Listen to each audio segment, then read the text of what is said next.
Undisputed, the Mexican Monster Pack out now. Boxing King Media, we're back here for episode 45 for the Brutally Honest podcast with Dominic Ingle.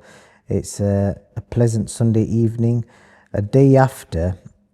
I think I should start with this, Dom. I walked into the Manchester Arena yesterday. I parked the car on the top floor, right, 9th floor I think it is, absolute nightmare car park. Anyway, as I'm getting out the car, I see this big, stocky, bold guy walking down, thinking that looks like Dominic Ingle. And guess what? It is Dominic Ingle at Misfits. Who would have ever made that up?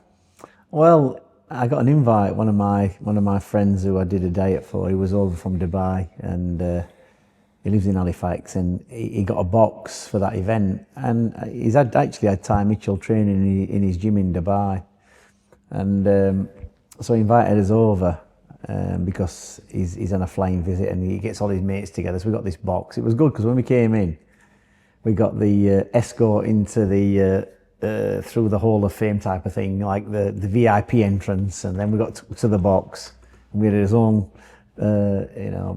server in there doing the drinks and stuff. Not that I drink, but they got zero beer, teas and coffees, food. So I took the nephews there. Luca went and his brothers, because they're into all that kind of stuff.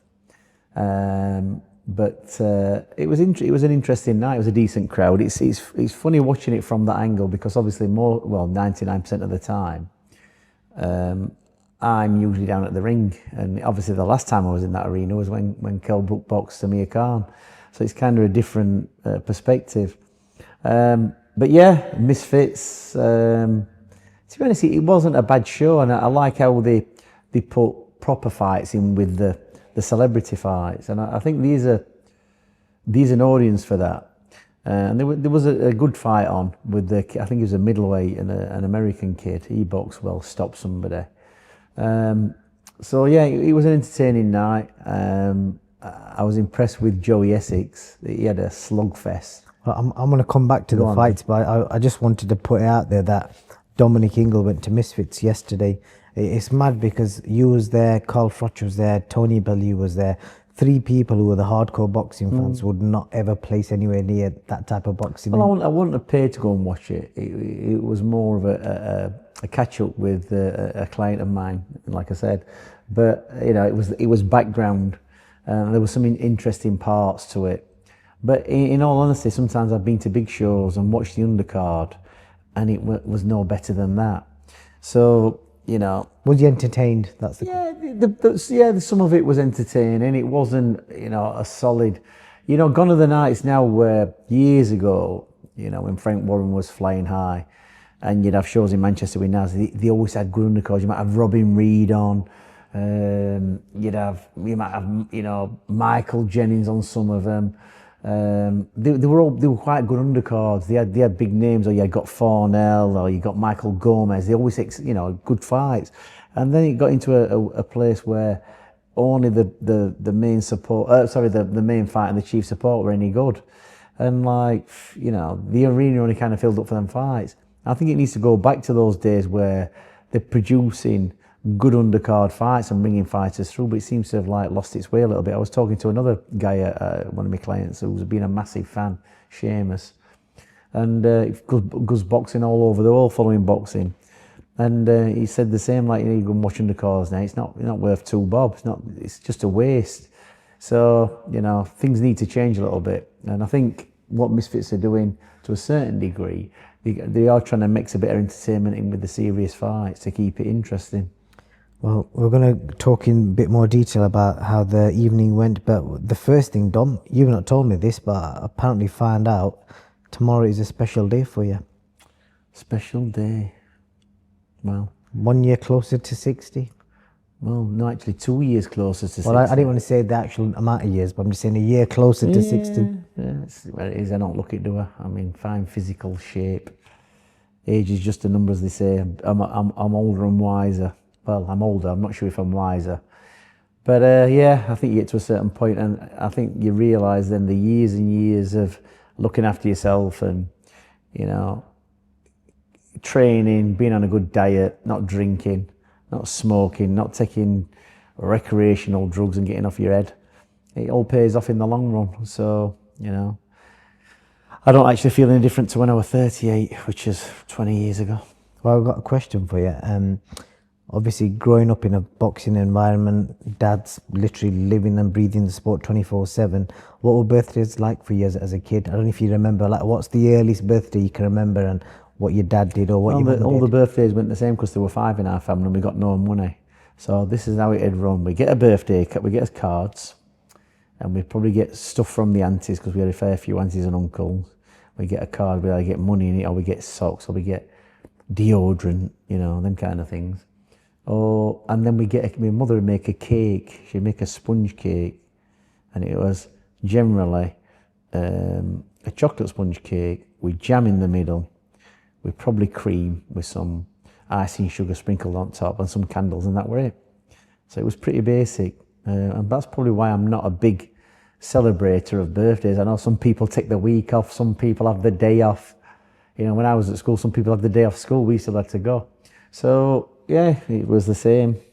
So, you know, pretty standard. I was never a big fan of birthdays, to be honest. Any memories of your dad ever doing anything special? No, because my dad weren't, you know, they didn't really celebrate.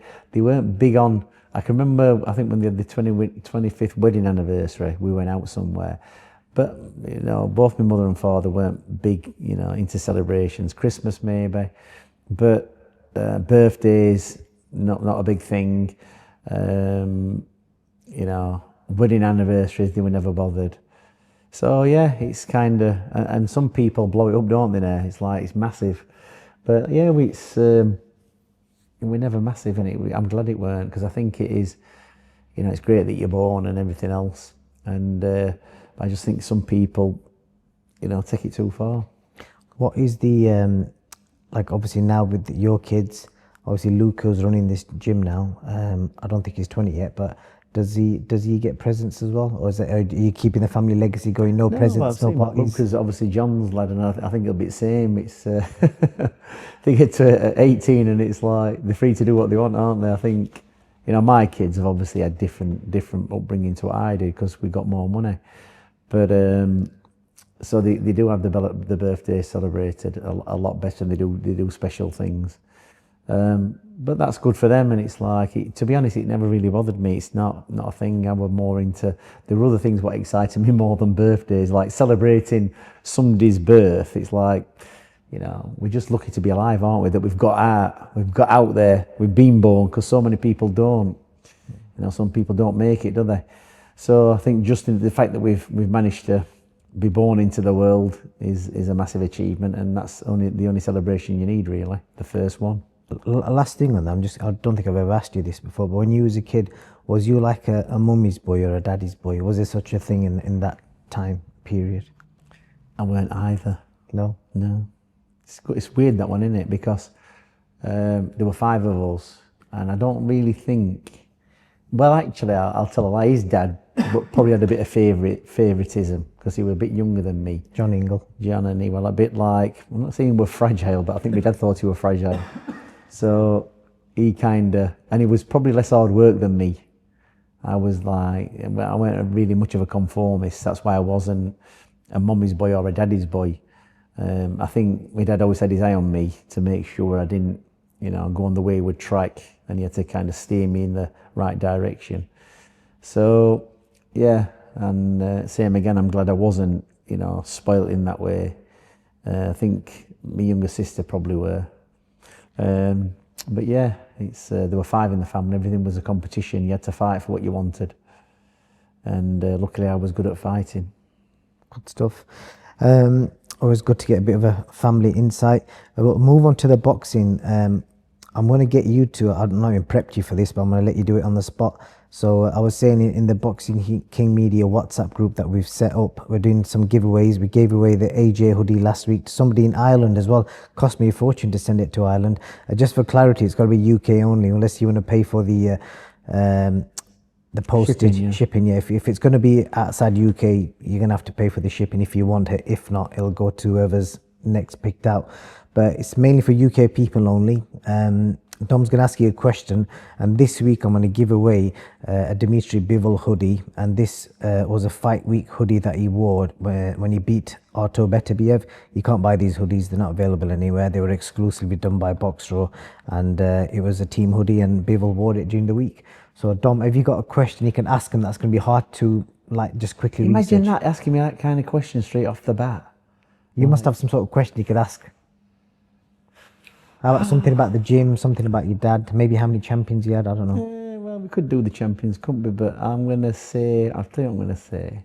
I'm going to think. Did Dom lose his hair? Oh, well, that could be debatable, that. Right, you know what? If people have been watching my social media, which a lot of people do, I'm going to say, which person in the gym, and I'm going to give you probably 3 options. Which person in the gym was always trying to get the upper hand, wrestling me at every opportunity? Some people won't remember this, but there was a film, a couple of films years ago called The Pink Panther, and it was Peter Sellers, and he was a French police inspector, and he had a sidekick called Kato. And he lived with Kato. And when he came in the house, this Kato had to surprise him and jump on him and take him by surprise. And he had to, be on guard at all times. So it kept him on his toes. So the older people might remember the Pink Panther and the Return of the Pink Panther. So in the gym, I always used to get that, like I might walk in and somebody might try jumping. It might be Kid Galahad, it might be Liam Williams, might be Kell Brook, might be somebody else. But who was the one who was always trying it on? And the 3 candidates are Kell Brook, Liam Williams, Kid Galahad. Which one out of them was always trying to edge his bets and physically get topside of me? There you go. And if you know the answer, you basically, the WhatsApp group telephone number is linked to the comments, is pinned in the comments to this YouTube video. Basically, you can message us the answer on there. And if you give us a correct answer, I'll give you a number, and that will be basically a raffle number. At some point, we'll basically randomly select that on a live stream somewhere. So it's all done fair and square. But yeah, interesting question, and the answer is on Dominic Ingle's Instagram page. So that's where you're going to find your answer. Right, Dom, let's jump into the boxing. Darren Till, talk quickly about his knockout. What did you make of his performance and his knockout? He did all right. He looked quite accomplished, but the kid didn't seem like much. He didn't put much resistance, and what I like to see with people like Darren Till, who've had a lot of fighting experience, even though it's not boxing, it's UFC, that they get stiffer opposition. It's not like they've been brought through and they're just learning the game. They've been at it a long time, and you need to see a fight, and you need to see somebody who's going to give them a fight, because just knocking somebody over in 1 or 2 rounds or whatever it is like, so what?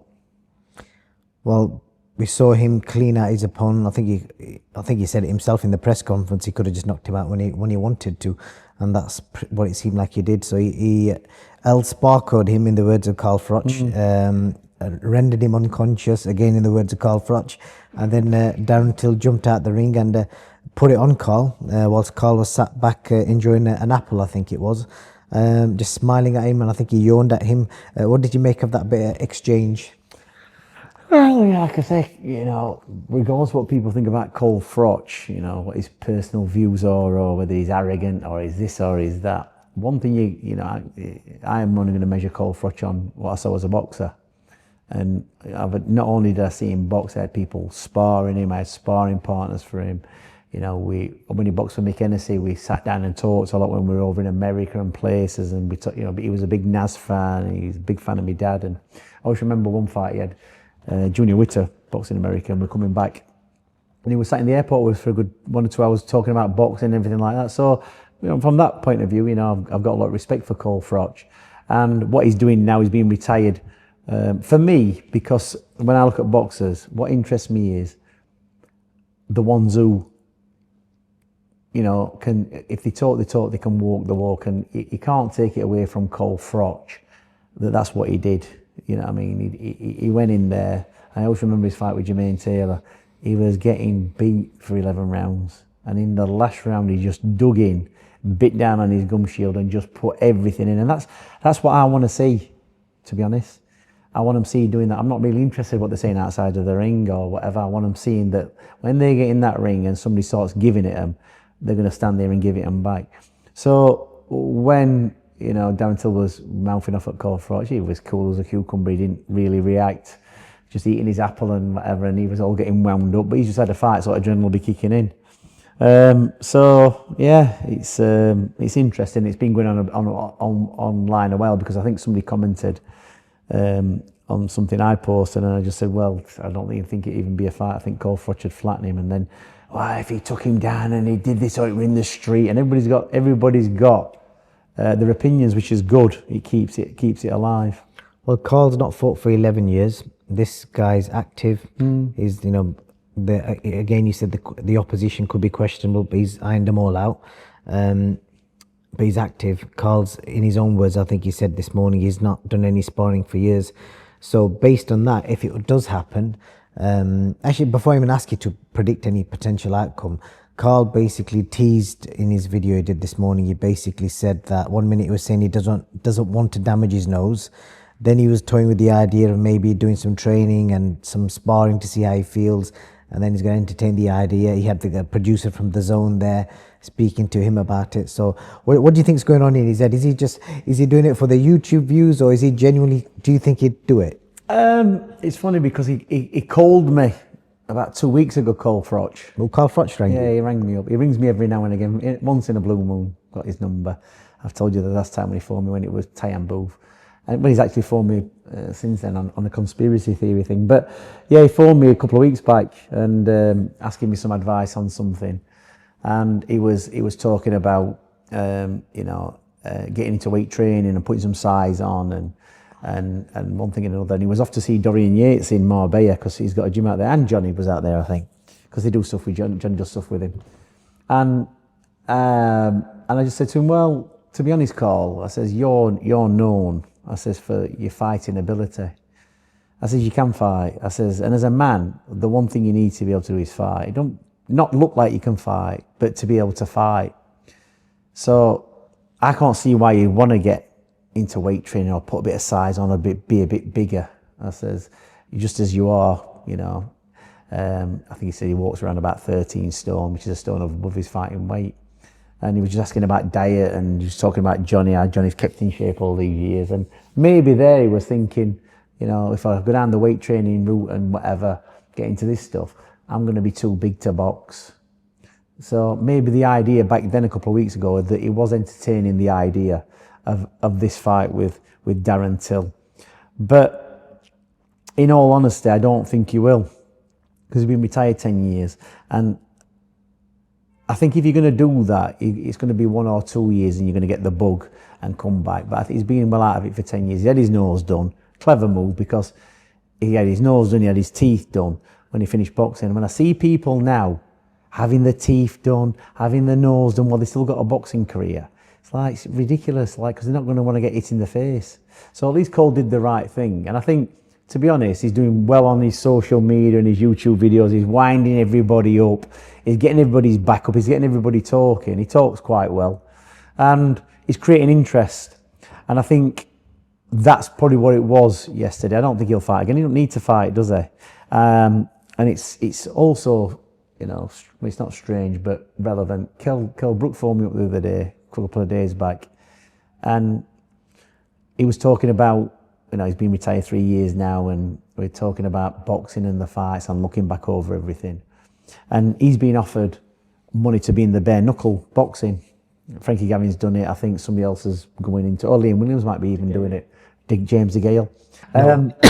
So yeah, we call FROCH. I don't think he'll fight Darren Till. I don't even think it's a fight. He'd have to be a lot to motivate. Once you've come out of that lifestyle of boxing, and it's like Cole said. I think I watched that video. I had the same conversation with with Kell. That Kell once said to me, when do I finish boxing? I says, you finish boxing when you wake up one day and you don't want to smash everybody to bits. And when people are calling you out, you're not bothered. That's when you finish boxing. If you've got that butterflies in your stomach when somebody's mouthing at you, calling you out, I'll take your head off. And he had a bit of that with Conor Benn. When Conor Benn bumped him at the side of the ringside, the guy just said, couldn't really be bothered. And it's the same with Cole. Unless you've got that feeling where you've got something to prove and somebody's dissing you, you feel that way, well, fine, if you feel like that, then have the fight. But I don't think Cole is. He's done all that. He said he didn't get nervous, he didn't get butterflies when he was shouting off him, he just took it in his stride. So, and probably even if he'd have managed to jump outside of the ring, Darren, tell him, put it on FROCH. When you box for that long, for that period of time, having a fight is just like riding a bike. Do you understand? You don't forget. And Cole FROCH he might not have sparred for 10 years, but he'll have been training, he'll have been hitting a bike. Don't let that fool you. He's still in decent shape. And he'll still know enough, to drop a couple of shots on somebody and put them in the place. He will. You don't forget. So maybe he's just winding everybody up and, causing a bit of a stir. But I personally can't see him coming back. Hypothetically speaking, if he decided to take a big payday, if he was offered stupid amounts of money and he said, right, fuck it, I'm going to do it, do you give Darren Till a chance? No. Even though he's been out the ring for all that time? Well, I think I've had this conversation several times. Like I've just said, it doesn't matter how long you're out. Yeah, if he's put three, yeah, if you're asking this question to Naz, yeah, because Naz is like 5-6 stone overweight. You're talking to Cole FROCH, he's not overweight, he's still in good shape. 10 years after he finished boxing, what does that tell you? Most boxers don't look in good shape 10 years after they finish boxing, do they? No, they don't. So, Darren Till is MMA, yeah? You use both arms and both legs, is that right? Yep. Right. So when he boxes, he's getting 50% of his game taken away because he can't use his legs. Yeah? That's like saying to a boxer, fight somebody, yeah? They can punch you with both hands and you can only fight with one. That's your 50% gone. So regardless of whether Darren Till's active and Cole FROCH hasn't boxed for 10 years, Darren Till's only fighting with 50% of his capability with his hands. And FROCH is fighting with 100% of his ability with both hands. And it won't take Cole FROCH long to get in the gym and hit the bag and do a bit around, because he's not overweight, he'll still be fit. So, and he's got all that experience and knowledge. And he's been in, he's probably had twice as many fights as Darren Till. And high level fights. You don't forget that he's not old, is he, Cole FROCH? What is he, 45 maybe?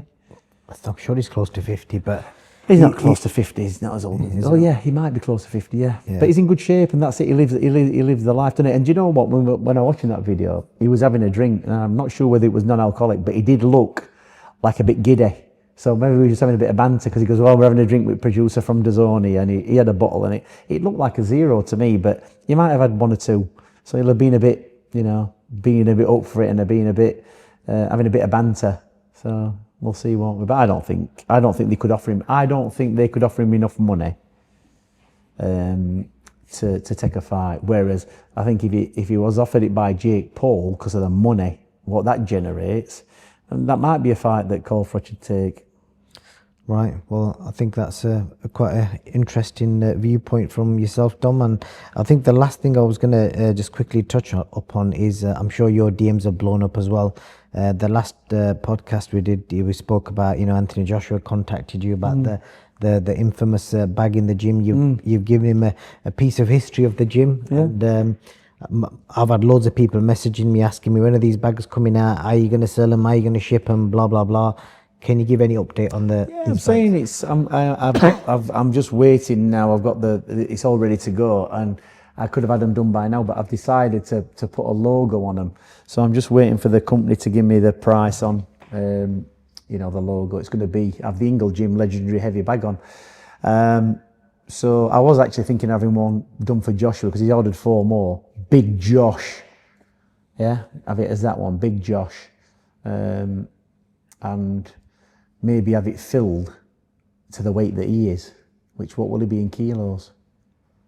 I'm assuming 100 and something maybe.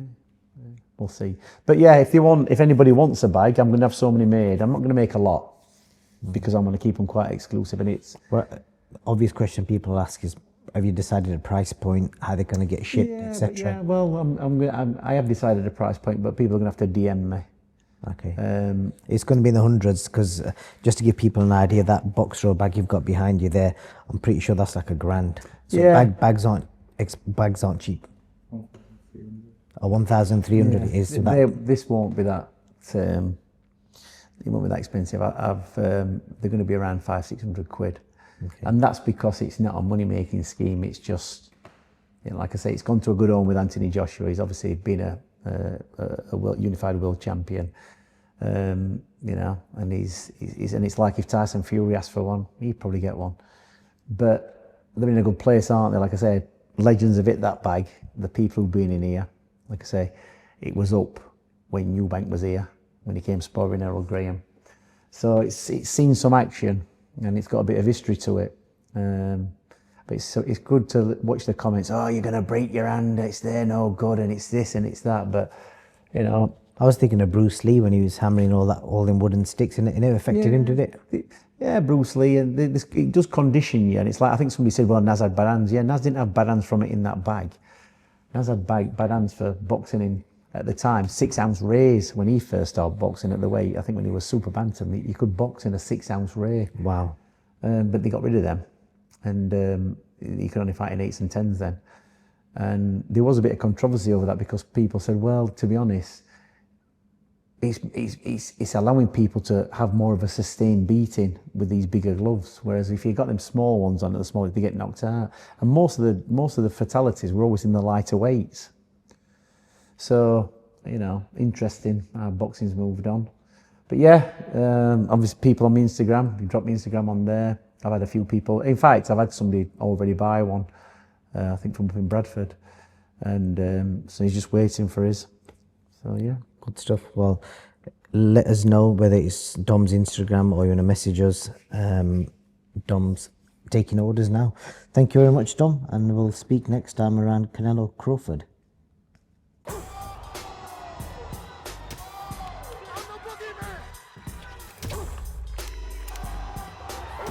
Respect isn't given, it's earned. In blood. Undisputed, the Mexican Monster Pack out now.